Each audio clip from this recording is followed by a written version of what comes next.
All right, let's get into it. Pathogens and plaque. What's the connection? All right, we're going to be talking about recognizing the early warning signs of periodontal disease before we even see bleeding on probing. We're going to work on understanding some of the key players of the mouth-body connection and their role in periodontal and systemic diseases. We're going to talk about the microbial complex pathogens as described by Sokransky and his colleagues. And then we're going to identify the SRP, scaling and root planing resistant pathogens that affect our periodontal treatment and our periodontal treatment outcomes. We are going to dive headfirst in describing these pathogens and plaque to start out with. So first, these pathogens are anaerobic microbes. So they are organisms that can cause disease to the host. So they just cause disease to us. And then we have the plaque. So that is that sticky substance that is always forming on our teeth, no matter what we do. And then we have the biofilm that's been coming up a little bit more frequently lately. And now what researchers have come to find is that we should really be describing plaque as biofilm. So when we think about plaque, we really want to give it the qualities of biofilm. And so what is biofilm? Biofilm is a mixed population of fungi, bacteria, and protozoa that produce large amounts of matrix material around themselves for protection. They really don't want to go anywhere. Biofilm have enhanced resistance to antimicrobial agents, they have host defense, and the ability to cause disease. So again, when we compare biofilm and plaque, the big difference is the capabilities of biofilm. But that's not to say that all biofilm is created equal. Early biofilm consists of gram-positive cocci, so think normal and healthy. But when that biofilm matures and hangs out on our mouth, teeth, gums, and palate, it starts to increase in the number of gram-negative anaerobes. So that's when we start to develop gingivitis or the progression of periodontal disease. And in periodontal infections, those anaerobic bacteria can outnumber the aerobic by 3 times. So we get a very dysbiotic environment. Biofilm and periodontal disease. So it's now understood to develop gingivitis or the progression of periodontal disease, we actually need some different interactions here. So it's really the interaction between the host immune system and the biofilm that are needed to progress gingivitis into periodontitis. So this equation, kind of in a nutshell, looks like this. So first we get that biofilm or plaque accumulation.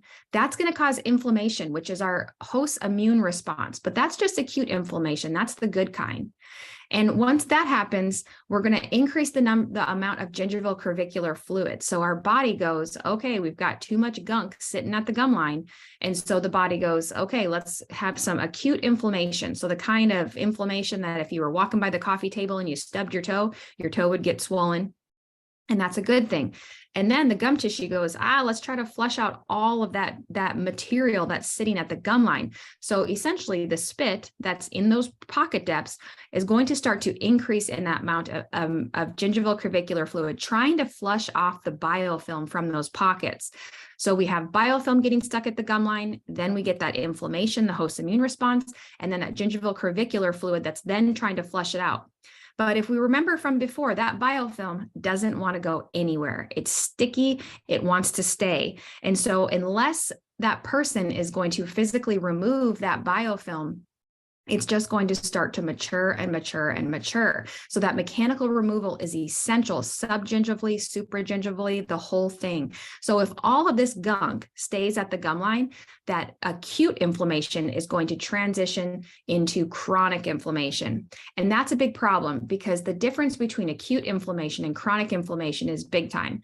So with chronic inflammation, what we get is leaky, impermeable gum tissue. So think of a tightly knit sweater versus a loose quilt, if you will. So bacteria in the mouth can get easily into the bloodstream once we go into that chronic inflammatory state. And those oral pathogens cause systemic problems because they don't just stay in the mouth. They just hitch a ride through our 60,000 miles of blood vessels. So if we think about it, any type of chronic inflammation is going to make that gum tissue leaky and permeable. So let's compare again the state of the mouth in health versus disease. So in health, we have non-motile cocci or in some rods, but once we start moving into a more mature biofilm, we go into the disease state, and that's when we start to develop spirochetes and motile rods. gram-positive environment going to a gram-negative environment, an anaerobic to an aerobic, to an anaerobic environment. Very few white blood cells in health, but a lot when the mouth is not healthy, because those white blood cells are a primary inflammatory cell. And so when they're entering the mouth, they're going to fight something going on, that chronic inflammation. They're trying to get the host healthy. So if we were to look at a healthy biofilm versus an unhealthy biofilm, under a phase contrast microscope, we can take a patient's plaque or biofilm and put it underneath a microscope. And this might be what you would see in a fairly healthy mouth. You see there's not a lot of volume, not a lot of motility. So very minimal movement here. We are mainly seeing some cocci and a few rods. So this would be considered a healthy biofilm. But contrast that with a very mature biofilm, and we might see something more like this. So if you see all those little snaky guys in there, those are spirochetes. Spirochetes are a very pathogenic bacteria. They should never be found in the mouth. They are only found in unhealthy mouths. And there are over 57 oral spirochetes, and they are all pathogenic. We also see those little mouse-looking creatures, which are trichonomads, and they can also be found in very dysbiotic biofilms. So really, it's our understanding of the biofilm and its pathogenicity that will help to inform us best about our practices in preventing and maintaining periodontal health and disease. If we look at these three patients here, the picture on the left is before gum tissue therapy, and the picture on the right is after gum tissue therapy. So I want to draw your guys' attention to that none of them look exactly the same. Periodontal infections don't always present looking exactly the same. Some come with a lot of debris, while others come with very little debris. But if you look at their healthy picture on the right, you can tell that it's not just the margins that are a lot less red, it's the entire vestibule that's a lot less red. And so when it comes to gum tissue therapy, we can't just use mechanical means because these infections are not caused by calculus.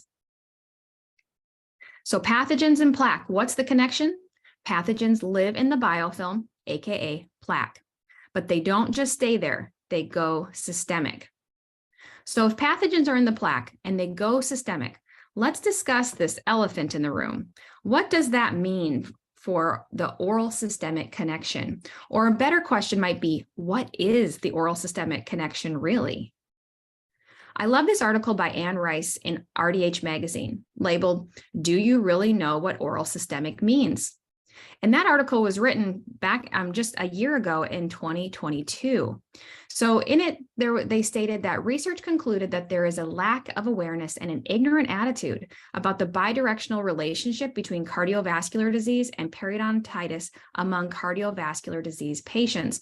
And that research was done in 2021. So there's really been a large disconnect in everyone's awareness of how the oral systemic connection really relates and how that works. So let's just define this. So oral relating to the mouth, systemic relating to the whole body. Oral systemic is the mouth-body connection and its bidirectional relationship. So this simply means that oral health, whether it's good or bad, can affect your overall health and vice versa. So an unhealthy body can create and lead to an unhealthy mouth and vice versa. I think Dr. Sidler said it so great in his article here and stated, when we look at root cause periodontal disease pathogens, the oral systemic connection becomes clearer. Periodontal disease doesn't crawl up through your nose into your brain. Periodontal disease does not sneak across the placenta barrier and cause pregnancy complications. Heart disease is not periodontal disease located in your chest. Oral is systemic because of the pathogens. He goes on to say in this article that what research is finding is not that periodontal disease causes systemic disease. It's that the pathogens that cause periodontal disease may also contribute to systemic diseases. And this was written back in 2014. So let's get into more of this oral systemic connection. And I love this picture diagram because it not only shows systemic relationship, it shows the pathogens involved in these connections that Dr. Sidler was just talking about. So once again, oral is systemic because of the pathogens. So if we look at all of these systemic conditions and relating to the mouth, we can see all of these different periodontal pathogens that have been implicated in these diseases. And again, they originate in our mouth because that early plaque that's always forming, once it matures, subgingival, supragingival. Definitely the subgingival bottom third of each pocket is going to have the highest pathogenic amount because that's going to be disrupted the least. Because it's very difficult to get into those pockets. And that could be a 3 millimeter pocket or an 8 millimeter pocket. These pathogens can live in any of those environments. But again, once they start to cause that chronic inflammation, that gum tissue gets leaky and permeable. So these periodontal pathogens go systemic.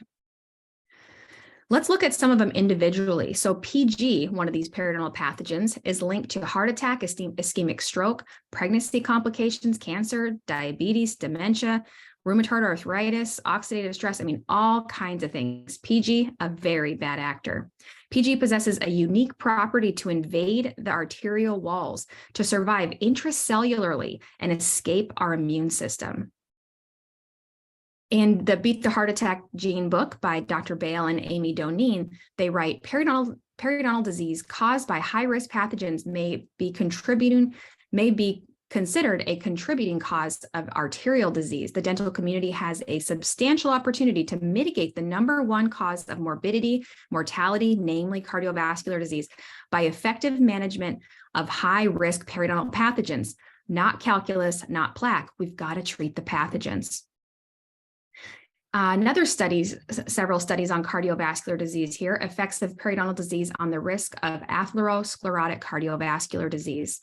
So one study found that a number of periodontal pathogens, TF, CR, PG, PI, and PN in subgingival plaque was significantly related to the number in atherosclerotic plaque in patients with cardiovascular disease, or coronary artery disease, Atherosclerotic lesions formed in coronary arteries also exhibit the presence of other bacteria such as PG, PI, and TF.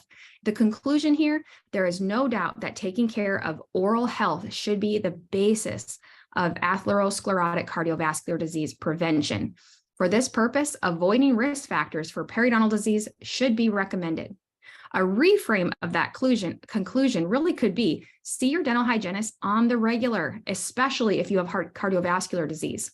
We as clinicians should intervene with therapy at the earliest signs of periodontal disease. Remember, these pathogens are originating in the mouth. It's not about the calculus. All right, let's look at some lung infections. So I want to draw your attention to these rainbow-colored pathogens listed here that have been implicated in lung infections. These are known as SRP, or scaling and root planing resistant pathogens. This means that mechanical removal alone often cannot get rid of them. So in patients that have gingivitis or periodontal disease, we are not necessarily decreasing their pathogen load if we're just scaling. So in pneumonia, when patients are hooked to a ventilator, their risk of pneumonia can increase by 20-fold, making it the leading killer among hospital-acquired infections. Oral bacteria in the dental plaque, or biofilm, can jump into the tube and begin to grow on it, eventually making their way to the lungs. Some bad bugs there. Tests have also shown that around a third of people who develop colorectal cancer also have fusobacterium, another one of these periodontal pathogens. An Embro journal revealed how these microorganisms promote growth of cancer cells, but not non-cancer cells. RDH Magazine also recently had a great article about periodontal disease and its relationship to cancer. I love this article because it also references periodontal treatment benefits to patients that have cancer and decreasing their risk factors and decreasing the growth of the tumors by treating their oral infections. Moving into Alzheimer's disease. This study published in the Journal of Scientific Advance uncovered potential links between PG, another periodontal pathogen, the bacteria associated with periodontal disease, and Alzheimer's disease. What research found is that PG gingipangs, the toxic enzyme secreted by PG, was found in 96% of these 53 brains. There's been a number of Alzheimer's studies and periodontal disease. Orthopedics. So the culprit behind a failed hip or knee replacement might be found in the mouth. DNA testing of bacteria from the fluid that lubricates hip and knee joints had bacteria with the same DNA as the plaque from patients with gum disease and in need of joint replacement. Fusobacterium, again, linked in these studies. The inflammatory process from the bacteria acts like a gate that gives bacteria access to the bloodstream. So definitely something to consider with our orthopedic patients. Preterm birth, baby's death linked to pregnancy-related gingivitis. Did you guys know that nearly 60 to 75% of pregnant women have gingivitis? For so long, for maybe too long, we've all thought that once mom gives birth to the baby, that these risk factors will go down, their gingivitis will go away. But unfortunately, that doesn't tend to be the case. So what studies have found is that a lot of us can have some periodontal pathogens in our mouth, but that doesn't necessarily mean that we have a gum infection because our good bacteria is taking care of it. However, once mom gets pregnant, her immune system is almost like being immunocompromised. So the pathogens that her good bacteria, good immune system were taking care of them, all of a sudden gets out of balance. So the same is true for other diseases as well. A patient could have a few bad bugs, but their body's keeping control of it. You come into a stressful event, maybe you're only getting 4 or 5 hours of sleep at night, you get some kind of diagnosis of another systemic disease, and that can cause everything to go haywire. Jumping back to preterm birth, PG and FN, which is not in this slide, but both of those periodontal pathogens have been implicated in a lot of negative pregnancy outcomes. So overall, so far, the verdict is that the healthier mom is before she gives birth, the better pregnancy outcomes, because some of these pathogens can cross the placenta border.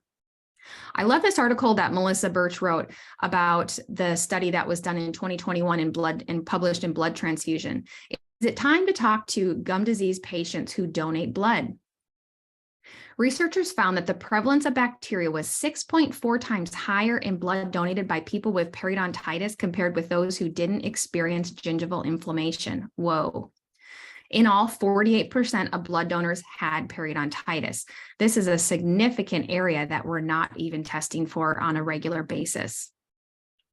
I hope you guys are starting to see the connection between pathogens, plaque, and these systemic problems. Let's jump over to implants. So what causes implants to fail? In 70% of the cases, the same thing that would cause a tooth to fail, periodontal pathogens. And if you look again here, you see those rainbow colored pathogens listed here, those SRP resistant pathogens.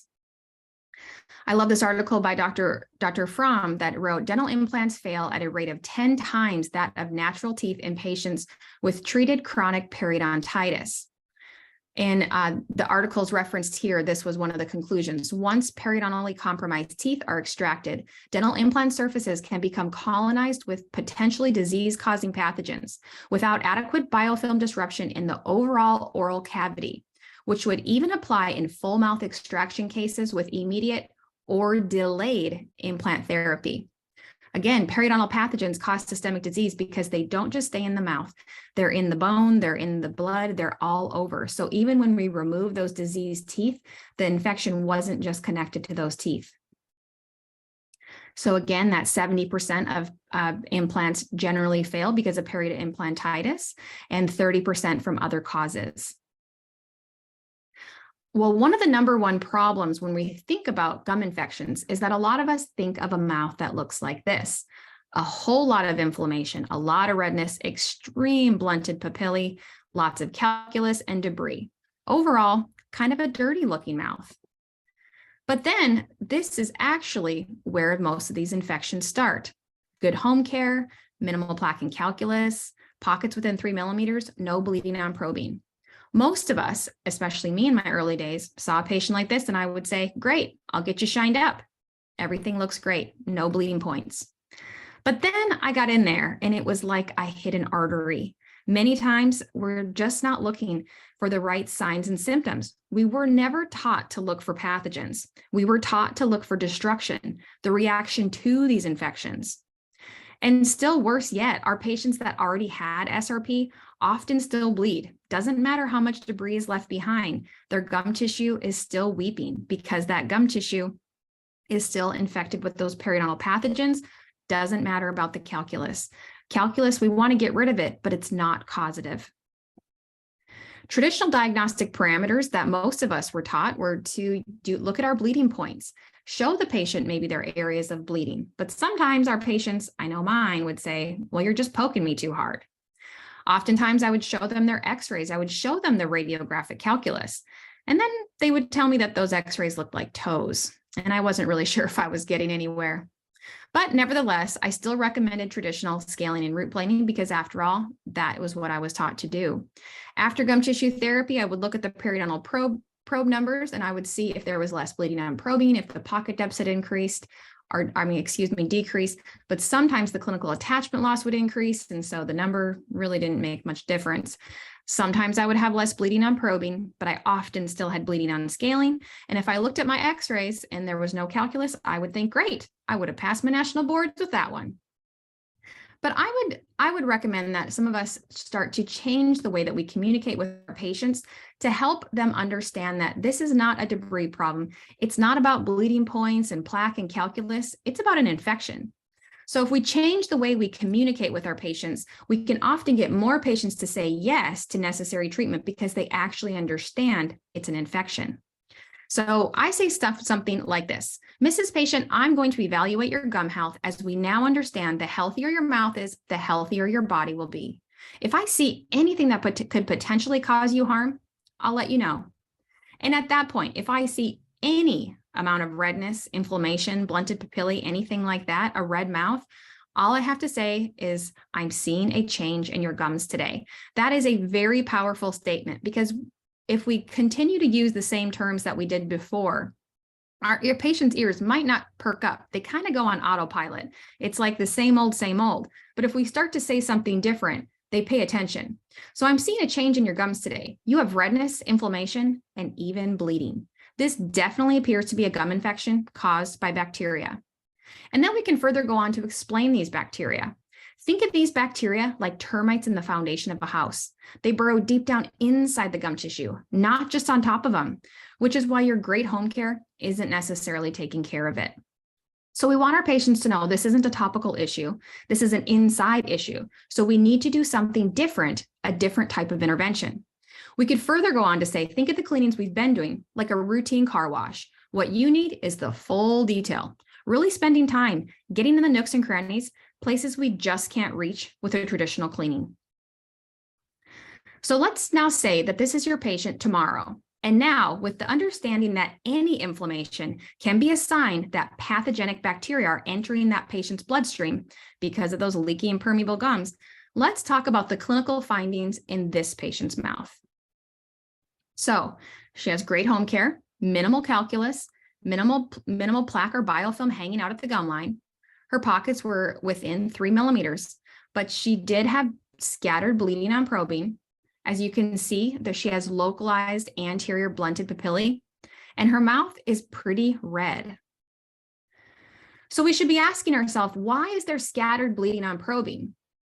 Most patients will have bleeding on scaling long before bleeding on probing. So even one bleeding on probing point should be taken notice because, again, once we get in there and start scaling, it's probably going to bleed all over the place. So why is there anterior blunted papillae? Maybe there's some, lower anterior calculus, but still, that's a concern. And her overall mouth was red. Maybe it's because she's a hard brusher or a mouth breather. Maybe she has acid reflux. Is this gingivitis? But if we close our eyes and you hear the terms bleeding on probing, red mouth, and blunted papillae, we tend to think gingivitis, right? The problem is often when the mouth is so clean like this, it doesn't match our programmed view of periodontal disease. But again, most patients are going to have bleeding on scaling before bleeding on probing. One study found that 88% of patients with periodontal disease don't have bleeding on probing. So if we want to have great intervention and we want to treat patients before they lose any bone or even worse, have a systemic problem like a heart attack or a stroke, we need to intervene at these earliest stages. So for me, instead of doing what I was sure was going to be a bloody prophy, I did a lab test to see what pathogens are present, if any, to figure out what is causing this infection. Because I know that treating the cause of periodontal disease, not just the symptoms, can halt the disease process. Earlier diagnosis means earlier treatment, resulting in better and more predictable treatment outcomes. And these are photos taken during her gingivitis therapy. So her gingivitis therapy didn't just include scaling the debris, because again, there wasn't a lot of debris. It included using antimicrobials, full mouth bacteria disruption. So I taught her not only how to brush her teeth properly, but how to brush her gums, her cheeks, her palate, how to scrape her tongue every single day, the importance of using a water pick to really penetrate through that biofilm wall, not just flossing. Unfortunately, flossing and brushing, while super important, can smear around that biofilm. But again, that biofilm doesn't want to go anywhere. So sometimes it can even reattach. So the benefit of using a water pick or some type of device like that is you're really penetrating that biofilm, getting rid of it, and disrupting it a little bit better than any brushing or flossing can do. So we need to change our understanding of periodontal disease. It's not a debris problem. These pathogens live inside the gum tissue and in our body, not just on top. So if you guys look at the pictures of the left to the right, the left being before, the right being after, look at the color of this patient's mouth down into the vestibule. It's especially apparent above 8 and 9, or even 6 through 11. That whole vestibule is a pale, pale pink, really nice and healthy. If we look at the lab test, we can see that before she had multiple pathogens, even above that black scallop line that indicates a very severe infection. And afterwards, she only had 3 pathogens at a very low level. Oop. And looking back at her before and after biofilm sample, we can see she went from lots of spirochetes and different pathogens to a very quiet, minimally moving microscope slide. So the bacteria in our mouth may really hold the key to many facets of our health. The mouth houses the most diverse microbial community in the body, harboring over 700 species of bacteria that colonize the hard surfaces of the teeth and the soft surfaces of the oral mucosa. Most of the bacteria in our mouths are good and necessary for optimal health.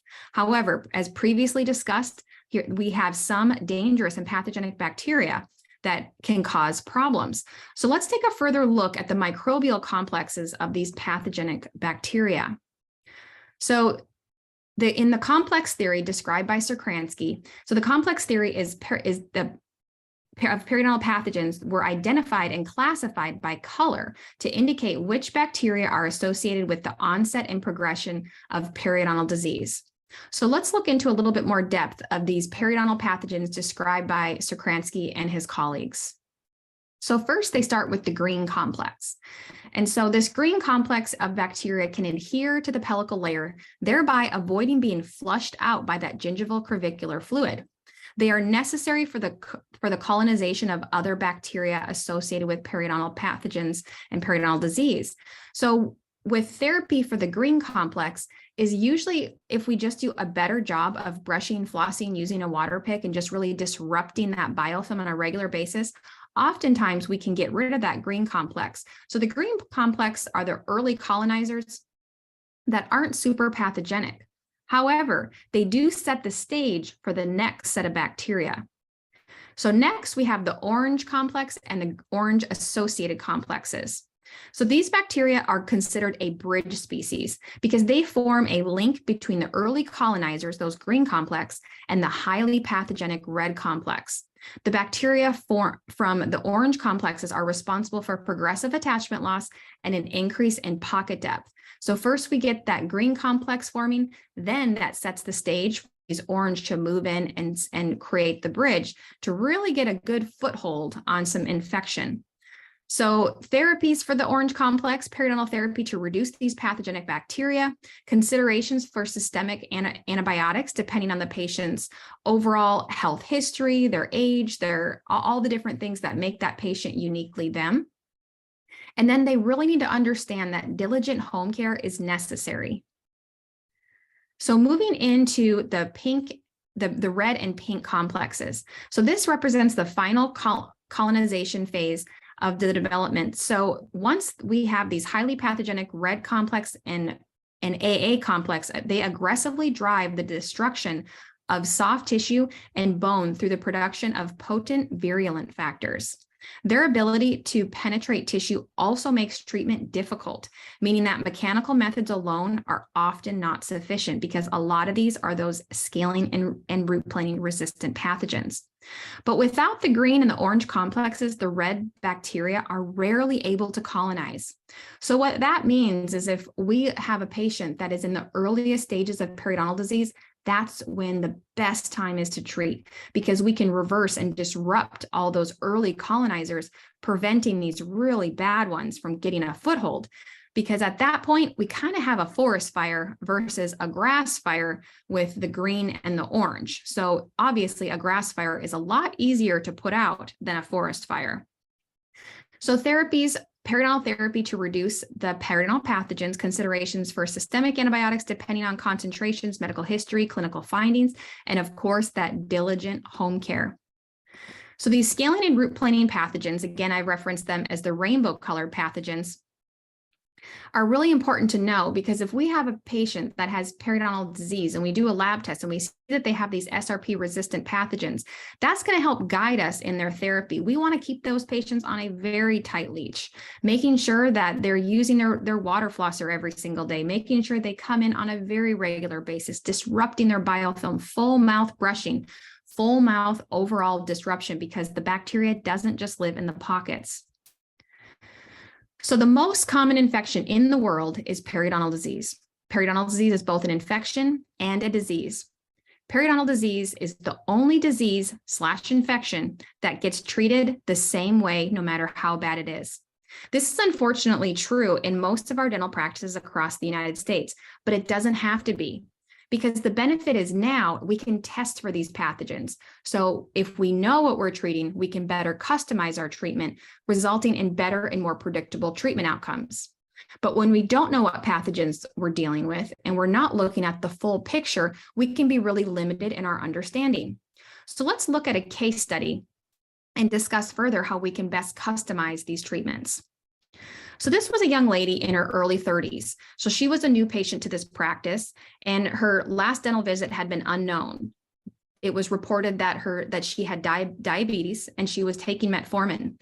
They discovered that her blood pressure was also high. It was 130/85, and she had not been aware of that. Her chief concern was that she had a deteriorating tooth on her lower left, and it was starting to cause her pain. She said there was something going on her lower front teeth, and she could feel it with her tongue. She thought that there was maybe some movement on her upper front teeth, and they seemed like they were shifting forward. She stated that she wanted a perfect straight smile like she used to have. When the clinician pressed her further to ask more about this perfect straight smile, because after all, as you guys can see in this retracted photo, she does have some spaces on those front teeth. So the clinician wanted to find out more about, tell me more about that perfectly straight smile, what it looked like, and so forth. So the patient described to her that she always had a space between her two front teeth, but it never used to be this large. And now she felt like her teeth were starting to poke outward where they didn't do that before either. She described that her overall goal was to do Invisalign or some type of braces system so that she could close the spaces in between her teeth. So the next step was to do this new patient protocol. So the new patient protocol, when we want to be oral systemic clinicians and really health focused, is we want to look at that medical history with a fine-tooth comb. Are there any inflammatory diseases? Something as simple as what we look at as simple as psoriasis, for example, is now understood that that's an inflammatory disease. There's going to be a lot more inflammation in a patient's body with psoriasis, with rheumatoid arthritis, with Crohn's, there's fibromyalgia. There's so many of them. And oftentimes the medications that these patients are on for these inflammatory diseases are immunosuppressants. So sometimes our patients can have a double whammy. Take a patient with psoriasis, if they're taking a medication for it, it's often an immunosuppressant. So that patient is going to be at higher risk for not only having gingivitis or periodontal disease, but they're going to probably heal slower as well. Same for this patient, particularly, she had diabetes. When the clinician pressed her further about how long she'd had diabetes and how well controlled it was, the clinician found out that it wasn't very well controlled and that she wasn't taking her metformin as regularly as she should. And so the next step was to take a full series of x-rays, full mouth probe, including all the clinical attachment loss, furcation involvement, all of the steps that we would do with all of our traditional new patients, and then a full intraoral photo series. This particular practice had a phase contrast microscope, so they also took a biofilm sample to help determine if the patient had periodontal pathogens shapes, so morphologically. So a microscope cannot tell you what bacteria the patient has, but it can show you shapes of pathogenic bacteria. So this patient was found to have a very active slide, which I'll show you here in a moment. Oop. So this was the retracted photo. So the lower anterior teeth that she referenced had a lot of roughness. As you guys can see, there was a lot of calculus found. The microscope with her biofilm, or a plaque sample that was taken from underneath her gums, revealed a lot of spirochetes. Those are all those little snakes that you guys see on there. So from the previous slide, we talked about spirochetes and how there are 57 types of oral spirochetes, and they are all pathogenic. Spirochetes can be a lot of different types of infections, including Lyme's disease, but that's not what we're looking for in a mouth. We're looking for oral spirochetes, and that shape is just not part of our good bacteria. Scarier yet, the reason for those loose front teeth that were starting to poke forward was because there was significant bone loss found. So as you guys can see, this patient was having an extreme amount of bone loss, and she was only in her early 30s. So the clinician that was treating this patient recommended full mouth gum tissue therapy, doing a lab test first to find out what those pathogens were. Looking at the microscope, it was clear that there was definitely pathogens involved here, and that this infection was very significant. So the next phase was to make sure that the patient truly understood what was going on. So reviewing the treatment. So because while she had a lot of calculus and there was a lot of radiographic calculus, this was not a calculus problem. It was a pathogen problem. And so understanding and helping her to understand that these bacteria are living inside the gum tissue, just like termites in the foundation of a house. Just because you don't see them yet in all of their destruction doesn't mean they're not there. Next step was to explain to her the entire process. So in this patient education portion, it was explained to her that the cleanings that she had gotten in the past was more like a regular car wash. So we're shining everything up above the gum line. But what she really needed was a full detail car wash, spending time getting in the nooks and crannies, places that none of us as a hygienist can reach with a traditional cleaning unless we're actually doing more than an 1110 prophy. It was stressed to her that she was going to need to get on board with homework. And that was in the form of using a water pick, using some medicated mouth rinses. There's all kinds of mouth rinses available, different things that you can use in a water pick. There's a ton on this very platform that you guys can choose what's right for your office. And so she understood that if she didn't also take care of it at home, that if she wasn't more diligent about taking her metformin on time and getting that blood pressure under control, that this could be a more difficult infection to treat and to keep healthy. So periodontal overall recommendations for treatment. So she did the biofilm DNA test using the 11 microbes lab test, and it was found that she had 8 of the 11 pathogens. So if you guys look at that rainbow colored chart in the bottom middle there, you can see that some of those pathogens are up to the top, meaning that they're so high that the test can't even basically read them after that. So she had a very serious infection. So she not only had those early colonizers, those green complex, she also had all of the orange complex. So those yellow and orange complexes. So that entire bridge species was set for her. So she had already moved into the red complex. So she not only had a severe infection, it had been there for a while. So during her active gum tissue therapy, it was full mouth SRP and multiple appointments using antimicrobials. The lab test gives a suggestion of systemic antibiotics. In this situation, the doctors elected to only do the metronidazole. And because of her very high pathogen load, but also because of her diabetes, they knew that her infection may be a little bit trickier to treat. And then home care was extremely stressed because she had about an 8 millimeter pocket on one of those and about a 7 and 8 millimeter pocket on 8 and 9. She was going to need something more than brushing and flossing to get subgingival biofilm disruption. Because if we don't disrupt all the way to the base of the pockets, then that bacteria is just going to keep on maturing and maturing and maturing right after the clinician cleans it out during the SRP and irrigation, Cavitron, Piezon, whatever modalities you have in your office. Once we professionally disrupt it, that patient needs to continually disrupt it. This home care sheet is just one that I have on my website. And what I created was some QR codes on there. And what those QR codes do is it's a home care video of me showing a patient how to brush and how to floss. Because as we know, sometimes our patients, we go over everything with them in the office. They leave the office, and by the time they get home to do it, they kind of forget a little bit of what we say. So my recommendation is every time that patient comes in for an SRP appointment, a follow-up appointment, a periodontal maintenance appointment, repeat, show, tell, have the patient do. It is mission critical, not just to save their teeth, but to control some of those systemic risk factors. Because as we know, if a patient has an infection this severe, their gum tissue is leaky and permeable.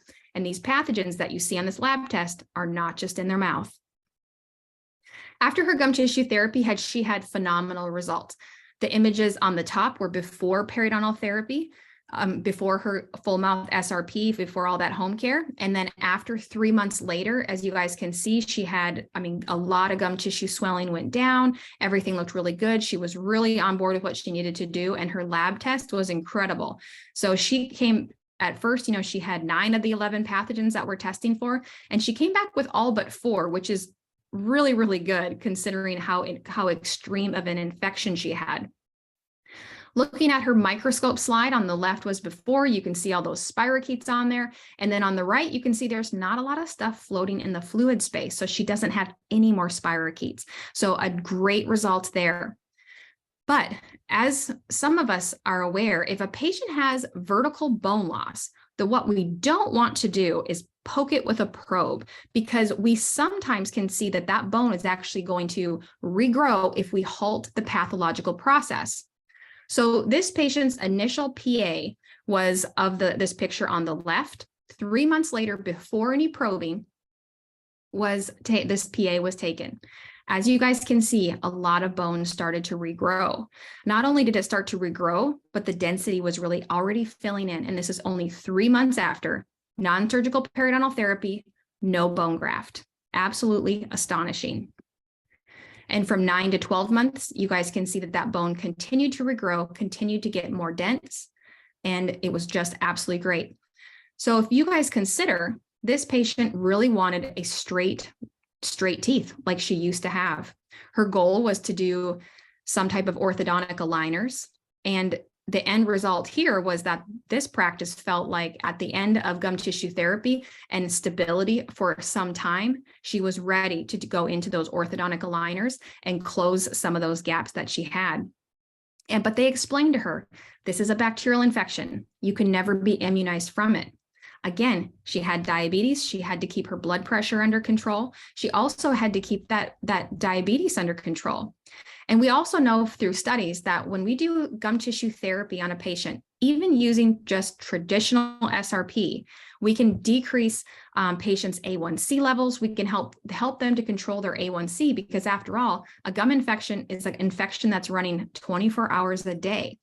So again, if we can understand these infections from a bacteria and a pathogen standpoint, and realize that if we can get that pathogen load down, that patient's immune system can often take over. A really interesting part of this particular case was that after the clinician scheduled this patient for SRP, she took a little bit of a dental sabbatical. She did not come in. She rescheduled multiple times, but because of the extent of her infection, the practice would typically decide that this was probably not a good fit for a patient because of so many last minute cancels. But because she was in such a severe situation, they let her reschedule multiple times. When she finally came in, they said that she absolutely committed to treatment. And her story was crazy. She stated that the reason that she canceled so many times is that her identical twin sister had to have open heart surgery twice, and that her sister was hospitalized for 3 weeks prior to the first open heart surgery. And then she was so unstable, they didn't know if she was going to make it. She had a cascade of events that happened, and she actually had kidney failure and a heart valve that was barely functioning. So as you can see, the reason for one sister, even though she realized that she might lose her front teeth, her identical twin sister was almost losing her life. So after seeing a myriad of specialists, being in the hospital for months, the doctor's conclusion was that the cascade of events was due to a gum infection around her wisdom teeth. The bacteria in her mouth had gotten into her bloodstream, infected her heart valve, and that led to the infection all over her body. Because again, those bacteria don't just stay in our mouth. They go systemic through leaky and permeable gums. I thought this was a great case because one sister is maybe going to lose a couple teeth over it, while the other sister potentially could lose her life because of a gum infection. So we don't always know if patients are going to have a systemic problem if they have a chronic 5 mm pocket. Sometimes it's easy to think like, well, it's been a 5 for 3 years now. Yeah, it's a little bit of bleeding, but it's not changing. But we don't know because we can't always see what's going on systemically for that patient. Whereas we could also have a patient with 3 mm pockets that never seem to get worse, but they maybe have a heart attack or a stroke.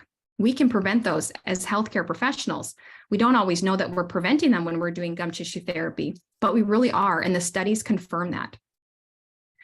So the keys to earlier and more successful periodontal therapy are seeing inflammation, bleeding on probing, and bleeding on scaling differently. Periodontal disease is not a debris problem. Yes, we have to get rid of the debris, but it's not causative. Understanding that periodontal disease is not a localized infection, although again, sometimes it can present that way. Some patients will have 2 pockets in their mouth beyond 3 mm, let's say, but that doesn't mean that that infection is only on those specific teeth. It's everywhere. The mouth is more like a hot tub. It's just that sometimes because of the host immune response, people can get localized bone loss. We really need to test to know what pathogens are present. So you can offer the most optimal therapy to best understand what that patient needs. Then we need to retest after gum tissue therapy to make sure that our therapy was successful. If some of our patients have SRP resistant pathogens, those pathogens can be very tricky to get rid of. So after we go through SRP therapy and we get to maybe to our 2 to 3 month periodontal maintenance appointment, we want to retest to make sure that we got those pathogen levels low enough so that that patient's immune system can take back over. And I cannot say this enough. We must stress home care like we did in hygiene school. We have to show our patients what proper home care looks like. So many times we have so many tasks to do within that 40, 50, 60-minute time period of a prophy or a periodontal maintenance. But again, if we don't slow down and stop and show our patients how to physically get their mouth clean and mechanically remove that debris, it doesn't matter how well we do cleaning their teeth, they see themselves every day. We may see them 2, 4, 6 times a year tops, but they're seeing themselves 365 days a year. So if they're not able to take control and really get that mouth healthy and keep it that way, then we're going to be chasing these infections a lot more. So that is the conclusion of this presentation. I hope you guys enjoyed it. Here is my contact information, and we'll give it back to Dr. Rowling.